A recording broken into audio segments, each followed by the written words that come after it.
अपने वेश को ठीक करके जू यिंगटाई ने माता पिता से विदा लेने की तैयारी की। वो हमेशा से आज्ञाकारी थी, घर पर कशीदाकारी करती थी, जिससे उसके माता पिता की तारीफें होती थी।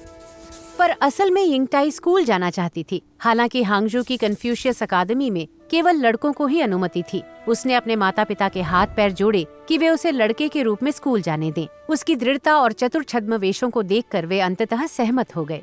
उन्होंने अपनी अनुमति इस शर्त पर दी कि वो अपनी असली पहचान गुप्त रखेगी और अंततः अपने उसी पारंपरिक रास्ते पर लौटेगी जो उन्होंने उसके लिए तय किया है। यिंगटाई ने प्रसन्नता से हांगजू की यात्रा शुरू की। रास्ते में उसे एक चौराहा मिला। उसे पता नहीं था कि वो किस रास्ते जाए। तभी एक युवा उसकी ओर आया। जब उनकी नजरें मिली तो तुरंत उनमें कुछ जुड़ सा गया। यिंगटाई को पता चला कि उसका नाम लियांग शानबो है और वो अकादमी में उसका सहपाठी होगा। इसलिए वे बातचीत में मग्न होकर बाकी रास्ता साथ साथ चले। यिंगटाई को लगा कि अपने सावधान वेश के बावजूद वो अंततः जो है वही रहे। दोनों ने तय किया कि उनकी दोस्ती, जो उनके विचार में लंबी होगी, का जश्न मनाए और एक दूसरे को मुंह बोला भाई बना लिया। अकादमी में यिंगटाई किताबों में डूबी रहती और शानबो के साथ रात तक पढ़ाई करती। जब वे एक दूसरे के पास होते उन्हें लगता कि वे घर पर हैं। वे एक ही कमरे में रहते और हालांकि शानबो ने सवाल उठाए पर यिंगटाई हमेशा बाथरूम अकेले ही इस्तेमाल करती और अपने मोटे चोगों के बटन ठुड्डी तक बंद करके ही रखती, चाहे मौसम जो भी हो। यिंगटाई को अपने बारे में विद्यार्थियों के बीच अक्सर बातें सुनने को मिलती। महीने साल बने, यिंगटाई ने पढ़ाई में शानदार प्रदर्शन किया। उसे लगा कि उसका अतीत और उसके माता पिता द्वारा सोचा गया भविष्य बहुत दूर हो गए हैं। पर बातें बढ़ती ही गईं और 3 साल बाद उसे अकादमी छोड़ना ही पड़ा। आंसुओं के साथ विदा लेते हुए यिंगटाई ने शानबो से कहा कि वो उससे मिलने आए।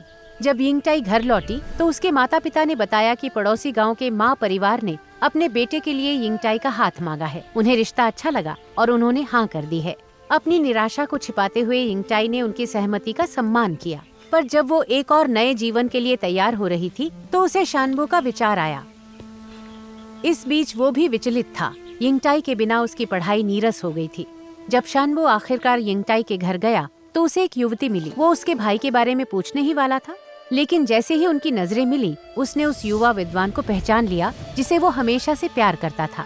शानबो जानता था कि वो यिंगटाई से फिर जुदा नहीं हो सकता, तो उसने उससे उसका हाथ मांगा। पर ये सुनकर उसका दिल टूट गया कि यिंगटाई पहले ही किसी अन्य को वचन दे चुकी है। शानबो तबाह हो गया, पर समझ गया कि यिंगटाई को अपने माता पिता की इच्छाओं का पालन करना है और वे फिर से अलग हो गए। शानबो बीमार हो गया और दिन ब दिन कमजोर होता गया। उसके परिवार ने जू परिवार को रिश्ता भेजा, पर यिंगटाई की सगाई हो चुकने के कारण उसके पिता ने रिश्ता ठुकरा दिया। अन्यथा उनके परिवार को सबके बीच शर्मिंदा होना पड़ता।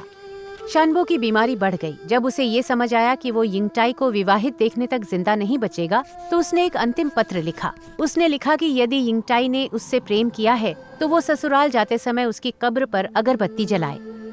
जब यिंगटाई की शादी का दिन आया तो ऐसा लगा जैसे कोई जनाजा हो रहा हो। जैसे ही जुलूस तूफानी आसमान तले शहर से गुजरा, यिंगटाई ने अपना रास्ता बदल लिया और शानबो की कब्र के सामने घुटने टेक दिए, अगरबत्ती जलाई और अपने आंसुओं के साथ चढ़ा सवा चढ़ाया। अचानक ऊपर आसमान में गरज हुई, बिजली कड़की, कब्र पर गिरी और पत्थर को 2 फाड़ कर दिया।